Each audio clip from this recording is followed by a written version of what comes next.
எனதன்பு மிதுனம் ராசிக்கார நேயர்களுக்கு எனதினிய வணக்கங்க. நம்ம இன்னைக்கு வீடியோ பதிவுக்கு முழுமையா போறதுக்கு முன்னாடி முருகரை மனதார வணங்கிட்டு வீடியோ பதிவுக்குள்ள போகலாங்க. ஓ முருகா போற்றி, ஓ முருகா போற்றி, ஓ முருகா போற்றி, எனைக்காக்கும் முருகனே போற்றி. நல்லதே நடக்கும், நல்லது மட்டும்தான் நடக்கும். நம்மளோட மிதுனம் ராசிக்காரங்க வேகமாக சிந்திச்சு புதிய விஷயங்களை விரைவா புரிஞ்சுக்குவாங்க. எல்லார்கிட்டையும் எளிமையா நண்பனா இவங்க மாறிடுவாங்க. இவங்களை பொறுத்த வரைக்கும் தான் மட்டும் நல்லா இருக்கணும் அப்படிங்கிற சுயநலமெல்லாம் கிடையாதுங்க. தன்னை சுத்தி இருக்கக்கூடிய எல்லோருமே நல்லா இருக்கணும் அப்படிங்கிற பொது நல குணத்தோட இவங்க வாழ்ந்துகிட்டு இருக்காங்க. எப்போதும் இவங்க சுறுசுறுப்பாகவும் உற்சாகத்தோட இருப்பாங்க. அடுத்தவங்க செய்ய முடியாதுன்னு ஒதுக்கி வச்ச காரியத்தை கூட அழகா திட்டம் தீட்டி முயற்சி பண்ணி அந்த காரியத்துல வெற்றி அடையக்கூடியவங்களா இவங்க வாழ்ந்துகிட்டு இருக்காங்க. இந்த வீடியோ பதிவு முழுமையாக நம்மளோட மிதுன ராசிக்காரர்களுக்கானதுங்க. இந்த வீடியோல வாழ்க்கையில இருக்கக்கூடிய சவால்களை எப்படி சமாளிக்கிறது, ஒவ்வொரு நாளும் ஒரு பாடம் கற்றுக்கொள்வது, எதிர்மறை எண்ணங்களை தவிர்ப்பது, குருவின் ஆசீர்வாதத்தை பெறத பத்தி விரிவா தெரிஞ்சுக்க போறேங்க. குறிப்பா குரு பகவான் வக்ரத்துல இருந்து நிவர்த்தி அடைகிறதுனால மிதுன ராசிக்காரர்களுக்கு ஏற்படக்கூடிய நன்மைகள், நம்மளோட மிதுன ராசிக்காரங்க செய்ய வேண்டிய பரிகாரங்களை பத்தி இந்த பதிவுல நம்ம விரிவா தெரிஞ்சுக்க போறேங்க. இந்த வீடியோல வாழ்க்கையில உள்ள சின்ன சின்ன சிக்கல்களை எப்படி சமாளிக்கிறது அப்படிங்கறத பத்தி தெரிஞ்சுக்க போறோம். யாராவது ஒருவர் நமக்கு வழிகாட்டினா நாம சீக்கிரமா வாழ்க்கையில முன்னேற முடியும். உலக பணக்காரர்கள் வரிசையில இருக்கிறவங்க யாரோ ஒருவரால வழி நடத்தப்பட்டவங்க தாங்க. ஒவ்வொரு நாளும் நாம ஒரு பாடம் கற்றுக்கொள்றோம். அந்த நாளை நிம்மதியாக கடக்க நாம பாடம் கற்றுக்கொள்ள தயாராக இருக்கணுங்க. ஒவ்வொரு நாளும் ஆண்டவன் நமக்கு ஒரு பாடத்தை கற்றுக் கொடுக்கிறாரு. ஒவ்வொரு நாளும் நாம ஏதாவது ஒரு பாடத்தை கற்றுக்கொண்டு போகிறோம் என்ற நம்பிக்கையோட நாம எந்திரிக்கணுங்க. எந்த பாடத்தை எடுக்க போறோம் அப்படின்னு பிரபஞ்சத்தை பார்த்து கேள்வி கேட்டுட்டு எந்திரிச்சா அந்த நாளை நிம்மதியாக நம்மளால கடக்க முடியுங்க. நாம கத்துக்கிட்ட பாடத்தை மறுநாள் நமக்கு வழிகாட்டுதலா இருக்கும். மரணத்தை பத்தி தெரிஞ்சுக்கிட்டா நிம்மதியா இருக்க முடியாது. ஆனா ஒரு இலக்கு கிடைச்சா நம்பிக்கையோட இருக்கலாம். எதிர்மறையான வார்த்தைகள் வரும் இடத்தை விட்டு நீங்க ஒதுங்கி வந்துருங்க. இந்த உலகம் ஒரு சவால். நான் தினசரி ஒரு பாடம் கற்றுக்கொள்கிறேன். இந்த பாடத்தை நான் இன்னைக்கு சவாலா ஏற்றுக்கொள்றேன் அப்படின்னு நீங்க சபதம் எடுக்கணுங்க. குரு பகவான் வக்ரத்துல இருந்து மார்ச் 17 இருந்து நிவர்த்தி அடைகிறாருங்க. இதனால ஒவ்வொரு ராசிக்காரர்களுக்கும் பலவிதமான அற்புதங்கள் நடக்க போகுது. குரு வக்ரத்துல இருந்த காலகட்டத்துல கஷ்டப்பட்டு பல விஷயங்களை தேடி ஒரு அளவுக்கு கொண்டு வந்து விட்டோம். இப்போது குரு வக்ரத்தினால இருந்து நிவர்த்தி அடைகிறதுனால ஒரு சக்தி உங்களுக்கு கிடைக்க போகுது. மிதுன ராசிக்காரங்க ஒவ்வொரு வெள்ளிக்கிழமையும் பக்கத்துல இருக்கிற கோயிலுக்கு போயிட்டு சிவாலயமா இருந்தா அன்னை பராசக்தியுடைய சன்னதியையும், வைணவ ஆலயமா இருந்தா தாயார் சன்னதியையும் 11 தடவை சுத்தி வாங்க. குரு வக்ரத்துல இருந்து நிவர்த்தி அடைகிறதுனால உங்களுக்குள்ள ஒரு பவர் வரும். வெளியில போய் தேட வேண்டிய விஷயங்கள் உள்ளுக்குள்ளேயே தெரிய வருங்க. மிதுன ராசிக்காரங்க உள்ளுக்குள்ள ஒரு பயத்தோட இருப்பாங்க. நாம தப்பாயிடக்கூடாது, ஒரு விஷயம் கெட்டு போயிடக்கூடாது, தோத்துடக்கூடாது என்ற எண்ணம் இருந்துகிட்டே இருக்கும். அப்படிப்பட்ட மிதுன ராசி பிள்ளைங்களுக்கு இந்த நேரத்துல பராசக்தி துணை புரிவாளுங்க. அபிராமி அந்தாதிய போட்டு கேளுங்க. முடிஞ்சதுன்னா ஒரு புத்தகத்தை எடுத்து படிச்சு பாருங்க. குரு வக்ர நிவர்த்தி அடைகிறதுனால இடிஞ்சவர்கள் எல்லாம் விலக போறாங்க. மனசுல ஒரு சந்தோஷம் வரும். ரொம்ப நாள் கனவுகளுக்கு ஒரு நல்ல தீர்வு கிடைக்க போகுது. மிதுன ராசிக்காரங்க ஒரு சபதம் எடுத்து பாருங்க. எடுக்கிற வினாடியே கௌளி சத்தம் கேட்கும். குரு வக்ர நிவர்த்தி ஆகுறாங்க அப்படின்னா நல்ல செய்தி வந்து காதுல கொடுக்க போறாருங்க. அதை செயல்படுத்துறது மட்டும்தான் உங்களோட வேலையா இருக்கணுங்க. மிதுன ராசி குழந்தைங்களுக்கு இவ்வளவு நாள் நல்லவர்களா இருந்தவங்களுக்கு குரு கிஃப்ட் கொடுக்கிறாரு. குரு வக்ர நிவர்த்தியினால உங்க வாழ்க்கையில தடைப்பட்ட விஷயங்களை முன்னுக்கு வருவதற்கான ஒரு வாய்ப்பை ஆண்டவன் கொடுக்க போறான். அதை நீங்க பயன்படுத்தி வாழ்க்கையில முன்னேற வழிய பாருங்க. வாழ்க்கையில பல டிஸ்டர்பன்ஸ் வரும், மனசுல அழுத்தங்கள் வரும், வருத்தங்கள் வரும். இது எல்லாம் நம்மனால வரல, நம்ம பக்கத்துல இருக்கிறவங்கனாலதான் வரும். நல்ல சக்தின்னு ஒண்ணு இருக்கு, கெட்ட சக்தின்னு ஒண்ணு இருக்கு. கெட்ட சக்தியை பத்தி நாம நினைக்க வேண்டாங்க, நல்ல சக்தியை பத்தி நாம நினைப்போம். வாயிலிருந்து வரக்கூடிய வார்த்தைகளை விட மனசுல நினைக்கிற எண்ணங்களுக்கு பலம் அதிகமாயிருக்கு. அந்த எண்ணத்தை அறிந்தவன் தான் இறைவன். எண்ணத்துல இப்போதைக்கு நல்ல விதைய போடுவோம். நிச்சயமா உங்களுடைய எண்ணம் படி உங்க வாழ்க்கையில நல்லதுதாங்க நடக்கும். கெட்டதென்ற பேச்சுக்கெல்லாம் துளி கூட இடம் கிடையாதுங்க.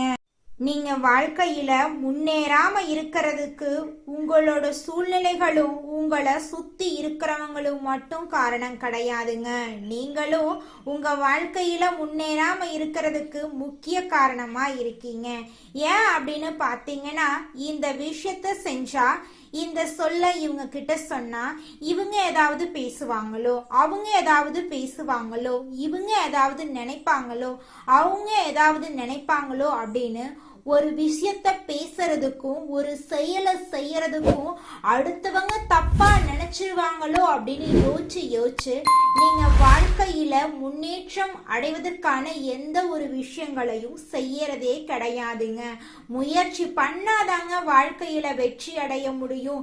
அடுத்தவங்க நம்மளை பத்தி என்ன பேசினா நமக்கு என்னங்க கவலை, நாம எப்படி இருக்கோம் அப்படிங்கிறது நமக்கு முக்கியம். அடுத்தவங்களை பத்தி கவலைப்படாம நீங்க வாழ்க்கையில முன்னேறதுக்கான முயற்சியை மட்டும் பண்ணுங்க. நிச்சயமா உங்களால வாழ்க்கையில முன்னேற முடியுங்க. மிதுனம் ராசிக்காரர்களே, உங்க வாழ்க்கையில குரு வக்ர நிவர்த்தியால பலவிதமான நன்மைகள் நடக்க போகுதுங்க. உங்களுடைய ஆசைகள் கனவுகள் எல்லாமே நிறைவேற போகுதுங்க. உங்க வாழ்க்கையில இது நாள் வரைக்கும் தடைபட்ட அனைத்து காரியங்களுமே இனி வரக்கூடிய காலங்கள்ல தங்கு தடையின்றி நடைபெற போகுதுங்க. பணவரவு அதிகரிக்க போகுதுங்க. பழைய கடன்கள் எல்லாம் தீர போகுதுங்க. தொழில வளர்ச்சி முன்னேற்றம் எல்லாம் ஏற்பட போகுதுங்க. பதவி உயர்வு ஏற்பட வாய்ப்புகள் இருக்குதுங்க. புதிய வேலைகள் உங்களுக்கு கிடைக்க போகுதுங்க. வியாபாரத்துல லாபம் கிடைக்க போகுதுங்க. முதலீட்டுல நல்ல பலன் கிடைக்க போகுதுங்க. குடும்பத்துல அமைதி அதிகரிக்க போகுதுங்க. திருமண வாய்ப்பு உங்களை தேடி வர போகுதுங்க. உறவு பிரச்சனைகள் குறையுங்க. நண்பர்கள் உதவி கிடைக்குங்க. குழந்தைகள் மூலமா உங்க இல்லத்துல மகிழ்ச்சியான தருணங்கள் ஏற்படுங்க. உங்களுடைய கல்வியில முன்னேற்றம் ஏற்படுங்க. வெளிநாட்டு வாய்ப்புகள் உங்களை தேடி வர போகுதுங்க. மன அமைதி அதிகரிக்குங்க. உங்களுடைய தன்னம்பிக்கை உயர போகுதுங்க. அடுத்தவங்க செய்ய முடியாதுன்னு ஒதுக்கி வச்ச காரியத்தை கூட அழகா திட்டம் தீட்டி முயற்சி பண்ணி அந்த காரியத்துல நீங்க வெற்றியடைய போறீங்க. உங்களுடைய பழைய நோய்களுடைய தாக்கம் குறைய போகுது. உங்களுடைய எதிரிகள் எல்லாருமே பலவீனமா மாறிடுவாங்க. சட்ட விஷயங்கள்ல சாதகமான நிலை ஏற்பட போகுது. சொத்து வாங்கக்கூடிய வாய்ப்பு ஏற்பட போகுதுங்க. வீடு வாகனமெல்லாம் நீங்க வாங்க போறீங்க. உங்களுடைய ஆன்மீக ஆர்வம் அதிகரிக்குங்க. குரு பகவான் அருள் உங்களுக்கு கிடைக்கும். நல்ல ஆலோசனைகள் உங்களுக்கு கிடைக்கும். புதிய தொடர்புகளின் மூலமா உங்க வாழ்க்கையில பலவிதமான நன்மைகள் நடக்க காத்துக்கிட்டு இருக்குதுங்க. உங்களுடைய சுய நம்பிக்கை உயருங்க. உங்க வாழ்க்கையில் இருக்கக்கூடிய சிக்கல்கள் எல்லாம் தீரப்போகுதுங்க. பண சேமிப்பு அதிகரிக்குங்க. புதிய முயற்சிகள்ல வெற்றி ஏற்படுங்க. வாழ்க்கையோட நிலையில உயர்வு ஏற்படுங்க. கௌரவம் மரியாதை அதிகரிக்குங்க. அரசாங்க உதவி உங்களுக்கு கிடைக்குங்க. எதிர்பாராத லாபம் உங்களை தேடி வர போகுதுங்க. பயணங்கள் மூலமா உங்க வாழ்க்கையில நன்மைகள் ஏற்பட போகுதுங்க. குடும்பத்துல இது நாள் வரைக்கும் இருந்த அனைத்து பிரச்சனைகளுக்கும் படிப்படியா தீர்வு கிடைக்க போகுதுங்க.